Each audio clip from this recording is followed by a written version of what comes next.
third news is 哇，这个讲了我一把火。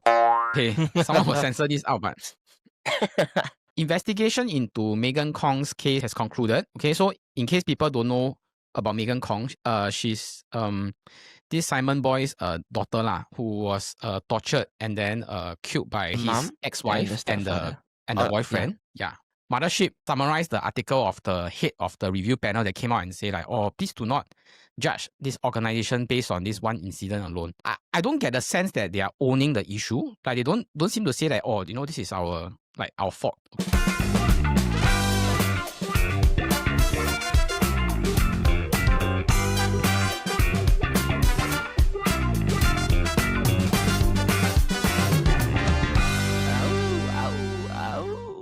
And welcome to the Lao Jiaos Podcast. That was Jordan, who's a very sore-throated bird. This is where we bring you unfiltered and unapologetic take on the news, current affairs, and all the things people pretend to understand. How are you doing, Jordan? Doing great. Oh shit, my. I'm doing great. I'm doing great. Just had a party with my friend yesterday, so therefore my voice is like that. Yeah, you sound like the bird wake up too early. Not ready yet. Or the bird drank too much beer yesterday. Have you been following some of the more, the more popular news in Taiwan recently? Oh, yes, I did. I do follow like Taiwan stuff quite closely. Okay. One my favorite country. Like what was the hottest news that we have seen in Taiwan recently? Yeah, I know. That guy tried to chowking, right? Yes! Chowking is the word. Okay, yeah, so the word. There are recently a few celebrities were in the news, male celebrities lah, because they were found to have paid some doctor or some services for them to like fake their medical report and then they can chowking lah. They literally don't have to serve their national service. Okay. So one of the more prominent actors is this guy called Xu Kaijie. Yes, Xu Kaijie. Yes. Oh my god. Okay. Jordan more well tuned in than me. Okay. So people might not understand this, but apparently in Taiwan, right, it's a very popular thing to sort of delay your national service until the age of, I think, 30, when some of them will choose to, like, because of career or because you're a celebrity, they'll choose to postpone until 30 years old, and when you can't postpone anymore, then you go lah. So I think a lot of Korean celebrities do it. It's also apparently quite popular in Taiwan. So some of the Taiwanese, they will do before they go university, but some will choose to postpone until they are like 29 or 30. And then recently, got an expose that say that, wow, got up to 10 celebrities called for questioning because they paid some doctors or some services for them to not serve national service, even though their national service has already went from 7 months to 4 months. And then although there are talks that they want to reinstate this 1 year national service lah.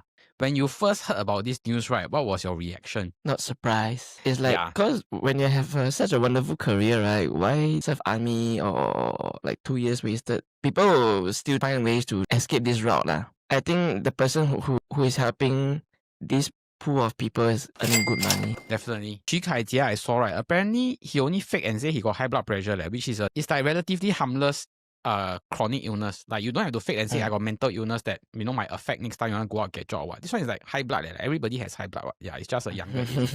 Now that I have finished my national service, not just the 2 years mandatory, but my reservice as well, I can really stand at the top of the mountain. Yeah, I can stand at the top of the mountain and say, hey, you know, this is like 道德制高点. I serve my time, why can't you serve? Yeah.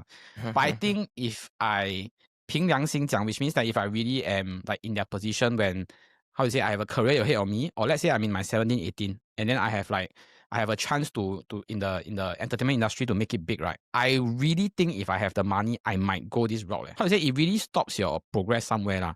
But what I cannot understand is only for 7 months or 4 months only.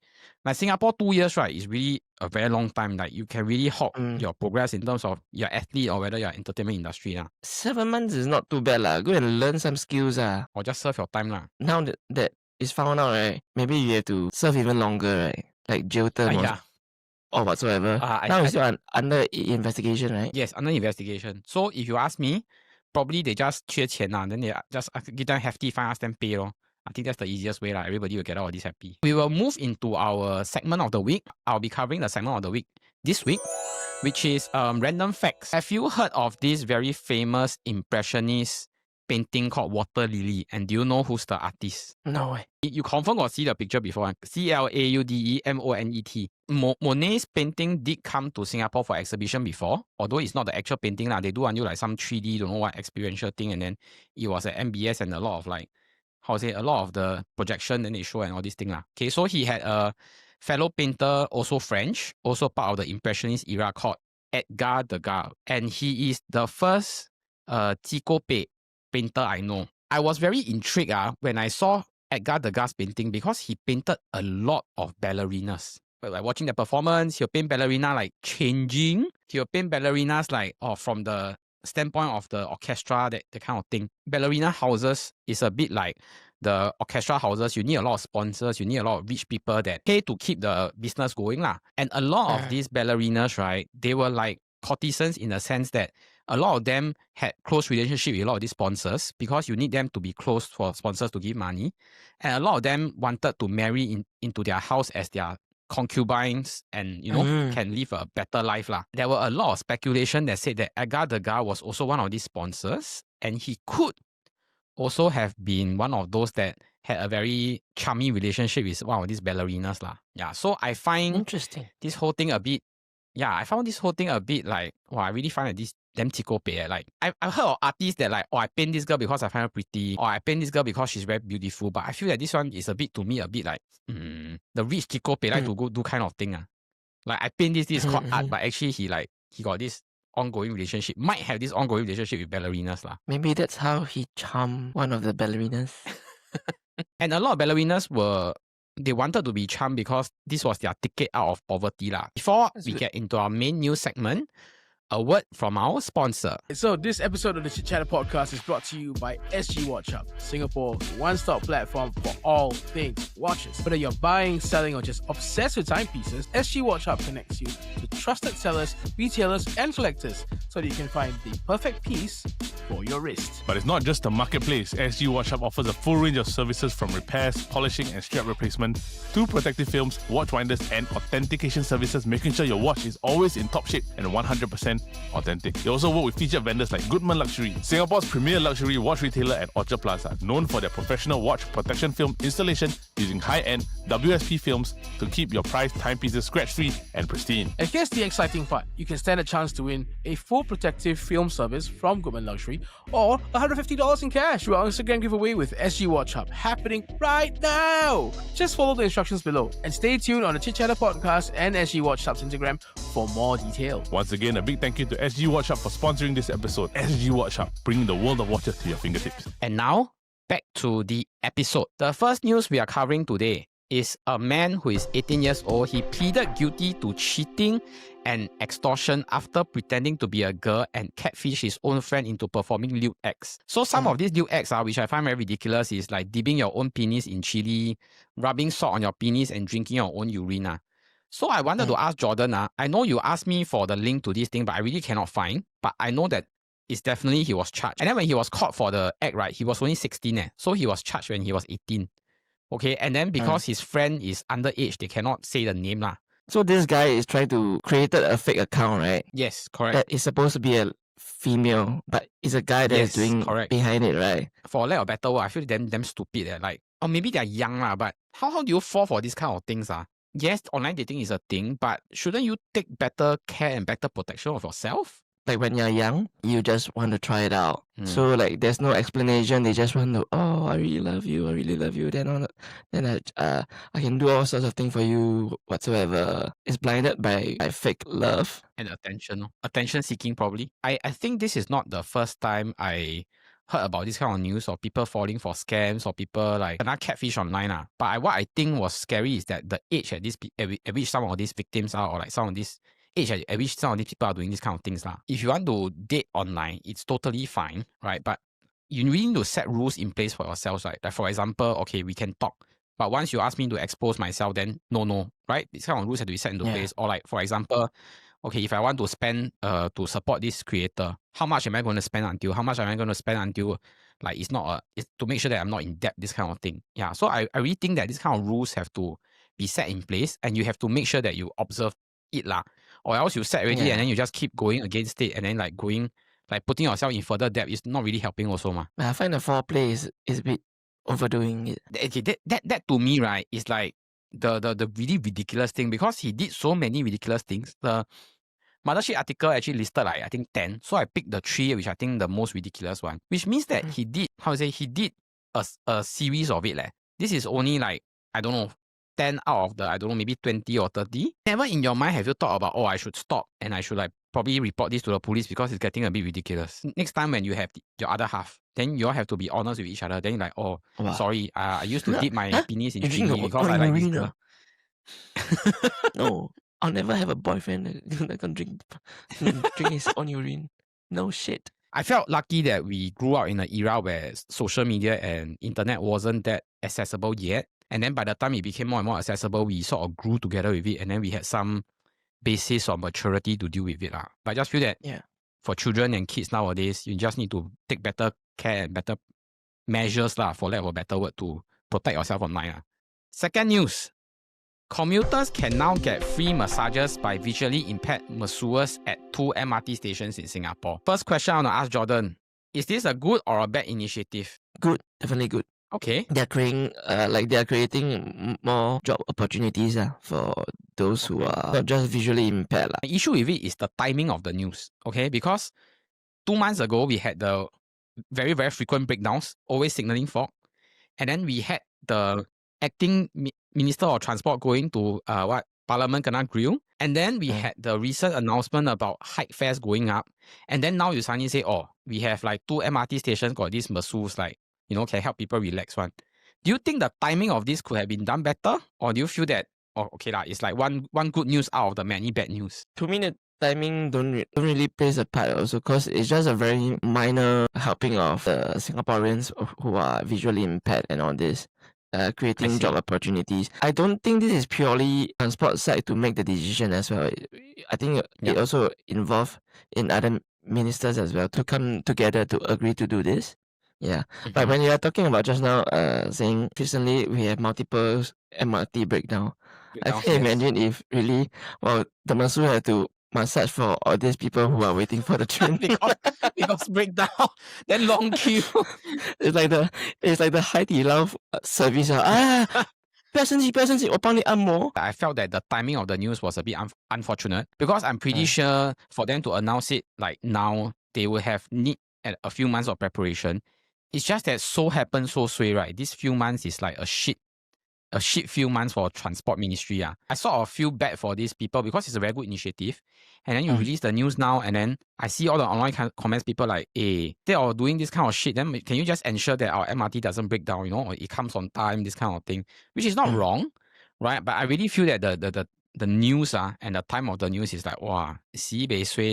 It's not going to be permanent, right? I don't think so. I see it as like a pilot thing. They'll probably try it out, and then we'll probably see whether, what's the response like and whether people view it favorably before they, I don't know, roll it out in more places or what. Is it quite similar to basking? I would guess so. Means that they really have just 2 masseurs just seated there, then they have a chair, then you can just go there and sit down and ask them to massage. So now, another question I'm thinking is, are they open up this door of opportunity, people who can look into this direction, being a masseur? I do see where you're coming from, and I do agree that this is quite a good initiative to sort of give them an opportunity to be more seen and to sort of like show people that, this is the kind of jobs that people are doing, and then how do we show our support kind of thing. And before I go into my third news, please, I still think MRT, please be more reliable. People like me and Jordan rely on MRT a lot, so 不要 breakdown 比较好啦. The third news is, 这个讲了我一把火.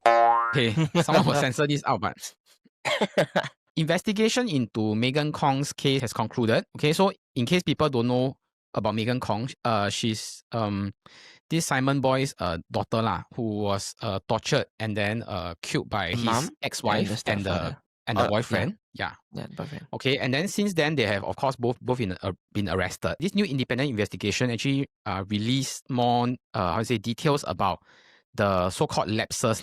Okay, so apparently their grandmother actually made a police report a few months before the death, and then apparently the then investigation officer and the duty officer received the report and deemed it as a low safety concern which is why they didn't follow up and do more investigation. So the report actually did say that they should have followed established procedures to follow up with the case and sort of see what more needs to be done. A lot of people online are saying that this is like a very, very obvious lapse in the system in terms of following up and sort of protecting the little girl.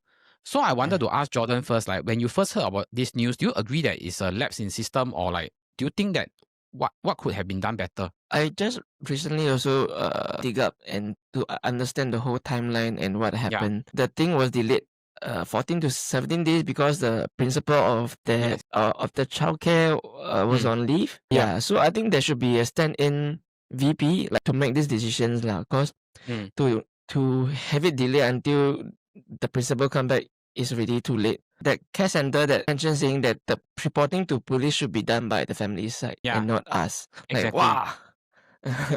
They should really fire me up. So a lot of people also did say the same thing is that because in Singapore, right, our system so established to the point that a lot of these government sectors, right, they like to like, 这个 out of my jurisdiction, this one you have to pass like to someone else. Or this one in not under our jurisdiction, you have to own self go make this report. Which to me, if it's a matter of like 电灯坏 or let's say lewd, how do you say or like grass, you want to grow another grass, I think it's okay. But this is about like a human life, like it's really quite visible like signs of abuse. And then before the police report was made, actually the childcare center did raise like like she's coming with like injuries and this kind of thing. So there is a valid case there already, ma. So I really don't understand why people like receive this kind of thing. They still feel that like we treat it as normal, like principal not here, never mind, like wait 2 weeks until she back, or like this one out of my thing, you have to go make the report yourself. To me, is as a normal layman, I find it very ridiculous lah. My second issue with the whole thing is that the two person in question, this IO and the reporting officer, right, got very, very light sentences. Like, number one, the article just say that, the IO now no longer in force. Like, he left lah, okay? Then the second, they say the reporting officer now, given financial punishment, then still in force, like just working. Then end of story, Like, to me, like, no consequence, Like, a girl is dead because of your decision not to pursue the case. Like, shouldn't there be, like, more, I don't know, like, either really there's an inquisition into their job and did they do it well? Then at least, we have to be told that, okay, so this is what has been done, this is the consequences. Like, they don't want to cross the line. They say, my job is until here, that's all. Just within their own black and white area. There's no one is really going out of the norm to go and trying to pursue. Classic case of like, when you don't pinpoint somebody to do the job, right, everybody will be like, like, I did my part, end of story, I did my part, end of story, That's why we have meetings, that's why we have systems and that's why we have bosses to say, you in charge of this project, you're supposed to lead it. I think perhaps this is one thing that we can look at improving, like, in terms of case management, like, who is the main case manager that's supposed to handle this case and supposed to see it through until it's like sort of, okay, this is sort of settled, we can stop here and then we can, let the case go like that. Okay, the third thing that really pissed me off is Mothership summarized the article of the head of the review panel that came out and say like, please do not judge this organization based on this one incident alone. I don't get the sense that they are owning the issue. Like, they don't seem to say that, this is our fault. Okay, at least the minister for the MSF, right, Masagos, actually came out and apologized. That one, I really think that, okay, that's the least you could have done. I'm not quoting word for word, but the sense is like, I'm trying to get, it's like, they did their best, you cannot blame them, they still a very efficient system and all these things. Someone is dead, like, shouldn't there be someone to like say that, I'm sorry, this one, the fault lies in where we're going to do better, and then we're going to take steps to do it better. I mean, sad to say, I feel that there'll be a second case, just that whether or not you'll be making it to news only. I think with this, surely will be brought up in the parliament to discuss all this how can they improve or even restructure. Lee Hsien Loong was talking about this. Pathway belongs to the LTA, but the tree belongs to the NEA or something like that. Yeah. So it belongs to one roof now. So you cannot split anything up. Yeah, so maybe they can consider doing something that it belongs to this one roof now. One organization or one person has to be the main case manager in charge. Okay, because if you don't have this one case manager, all these departments will just be like hot potato, just pass.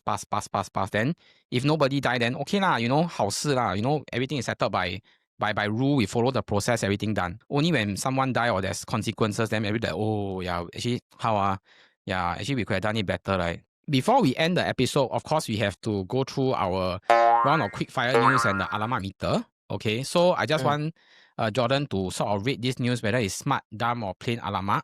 I think this American, influencer called Cass Sawyer, Okay, I think he filmed himself trespassing into the MBS swimming pool and then said that I'm not paying for this. Okay, so I just want to ask Jordan, how would you rate this news? So he literally never paid for anything, right? Yeah, he really trespassed inside, as in they lock it after a certain hour. Yeah. So I say smart. Outsmart the system. What the shit? Okay, sure. A group of Japanese women actually banded together with one guy to sort of hold this pervert together to prevent him from escaping at the subway station. So they really pin him down to the one corner. Yeah. I think I saw the video. The guy sat on him, quite funny. Quite enlightening and quite a smart thing. Yeah. And also as a 题外话, the Japan authorities are actually making punishments harsher for this kind of perverts on trains and whatnot. Okay, so that was our Lao Jiaos podcast. If you enjoyed the episode, please remember to like and subscribe. If an episode comes out every Friday, but at the same time, if you're into football, with the football kaki that drops every Wednesday, and our People show, where we interview fun and amazing guests from around Singapore every Monday. Now, we hope that everyone has a great week ahead, but remember, we don't always talk cock, but sometimes we do. Ow! Ow! Ow!